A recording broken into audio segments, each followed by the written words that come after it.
नमस्कार। मैं हूं जम्मू आनंद। करता हूं सीधी बात। महाराष्ट्र में 17 लाख कर्मचारियों की 7 दिन की बेमुद्दत हड़ताल। क्या आखिरकार सरकार इस आंदोलन में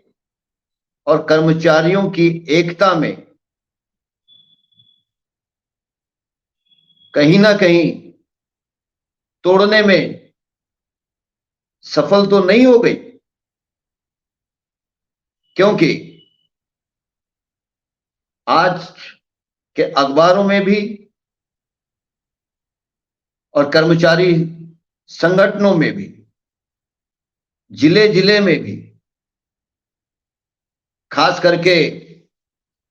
जो समन्वय समिति थी और उस समन्वय समिति के संयोजक, जिनके साथ सरकार ने चर्चा की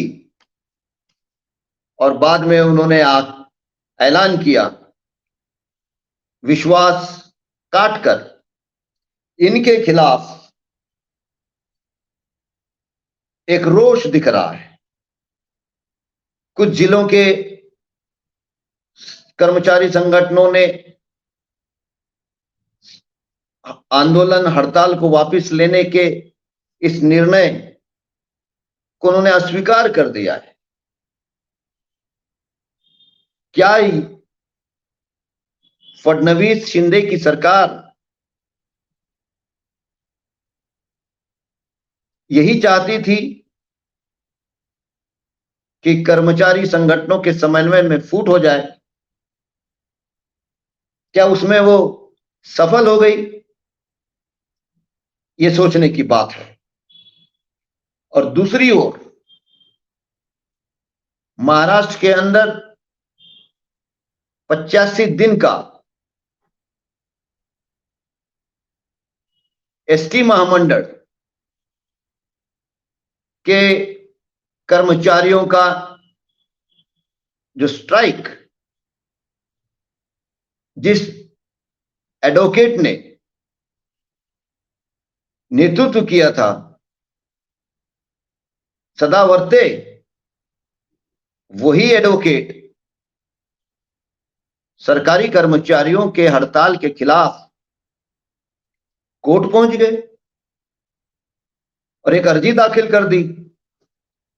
कि ये आंदोलन गैरकानूनी है, जनता को बहुत तकलीफों का सामना करना पड़ रहा है। मतलब जो सदावर्ते एक ऐसे अव्यवहारिक मांग को लेकर पूरे महाराष्ट्र के बसों के चक्के जाम कर दिए थे कि पूरी एसटी महामंडल को ही राज्य प्रशासन में विलीन करने की मांग, जबकि एसटी महामंडल के कर्मचारियों को वो तमाम सरकारी नियम और सेवा शर्तें लागू थी। इसके बावजूद एक ऐसी मांग, और उनके पीछे सबको मालूम था कि कौन खड़े हैं, उस समय की बीजेपी उनके साथ खड़ी थी। लेकिन सवाल यह है कि जो शख्स खुद 85 दिन की आंदोलन करता है, आज वही शख्स जब सरकारी कर्मचारी आंदोलन कर रहे हैं तो 7वें दिन ही पहुंच जाता है कोर्ट में, ये कहते हुए कि ये जो हड़ताल है ये गैर कानूनी हड़ताल है और लोग परेशान हैं। दूसरी तरफ सरकार जो है वो समन्वय समिति के नेतृत्व के साथ बातचीत करते हुए कुछ ठोस आश्वासन तो दे नहीं पाई, क्योंकि आंदोलन की बुनियाद ये थी कि 2004 में तक जो पुरानी पेंशन स्कीम थी, योजना थी, उसे लागू किया जाए और 2005 से लागू किया जाए। और समन्वय समिति के नेता काटकर ने यह बयान दिया था कि नई पेंशन योजना रद्द करो और पुरानी पेंशन योजना लागू करो, इसके नीचे किसी प्रकार का आश्वासन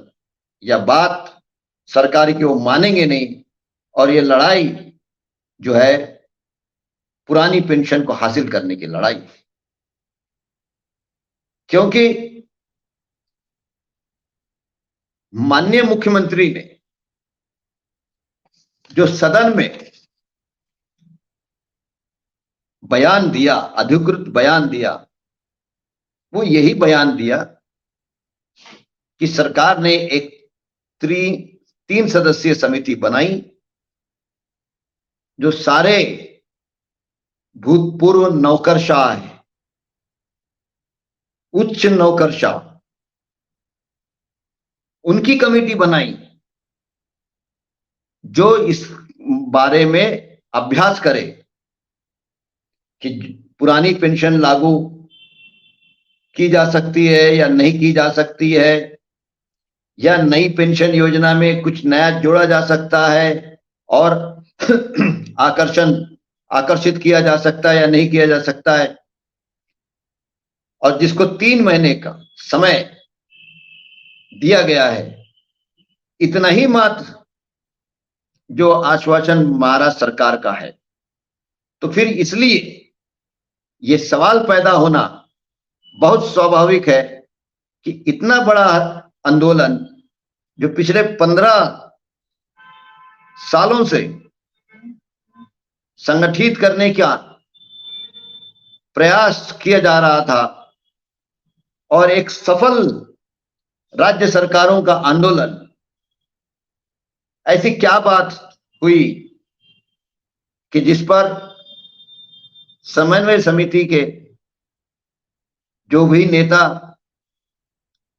मुंबई में मौजूद थे उन्होंने चर्चा में मान लिया, जबकि करीब 60 विभिन्न कैडरों के, सरकारी, निम्न सरकारी, आरोग्य से संबंधित, शिक्षक, शिक्षकेतर, जिला परिषद, महानगर पालिका, ये तमाम क्षेत्रों से जुड़े हुए करीब 60 कर्मचारियों के संगठनों का समन्वय समिति था। ऐसा लगता है कि समन्वय समिति के संयोजक श्रीमान विश्वास काटकर ने सरकार को आश्वासन देने के पहले या सीधा आश्वासन देकर स्ट्राइक पीछे लेने की जो घोषणा की है, ये उन्होंने बहुत बड़ी ऐतिहासिक भूल और गलती की है। खास करके श्रमिक आंदोलन में कोई भी आश्वासन बिना सलाह मशूरे के, खास करके आंदोलन में सहभागी वो तमाम संगठन के शीर्ष नेतृत्व के सामूहिक चर्चा के कोई फैसला नहीं लिया जाता है। काटकर जी को ये कहना चाहिए था सरकार से जब बात हुई रात में प्रतिनिधिमंडल से कि ठीक है, सरकार का जो भी सुझाव आया है इसको हम तो स्वागत कर रहे हैं,